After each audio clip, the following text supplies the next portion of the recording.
एक मोठी बातमी येते परभणीमधून। आज परभणी जिल्हा कडकडीत बंद पाळणार आहे। परभणी शहरातील जिंतूर रोड परिसरातील 20वा फाटा इथं रस्ता रोकोही करण्यात आलाय। अज्ञात माथे फिरून संविधानाचा अपमान केल्याच्या निषेधार्थच आंबेडकरी अनुयायांकडून बंदची हाक देण्यात आली आहे। या बंदला उत्स्फूर्त असा प्रतिसाद मिळताना दिसतोय।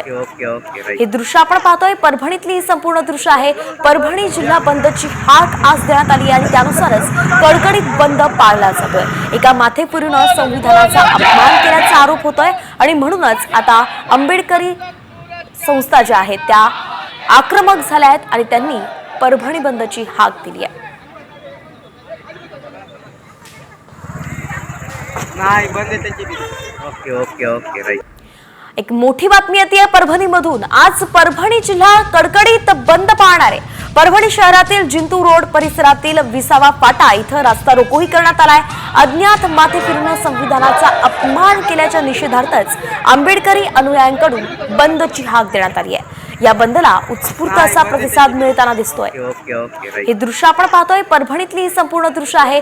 परभणी जिल्हा बंदची हाक आज देण्यात आली आणि त्यानुसारच कडकडीत बंद पाळला जातोय। एका माथेफिरूनं संविधानाचा अपमान केल्याचा आरोप होतोय आणि म्हणूनच आता आंबेडकरी संस्था ज्या आहेत त्या आक्रमक झाल्या आहेत आणि त्यांनी परभणी बंदची हाक दिली आहे। नाही बंद त्यांची ओके राईट।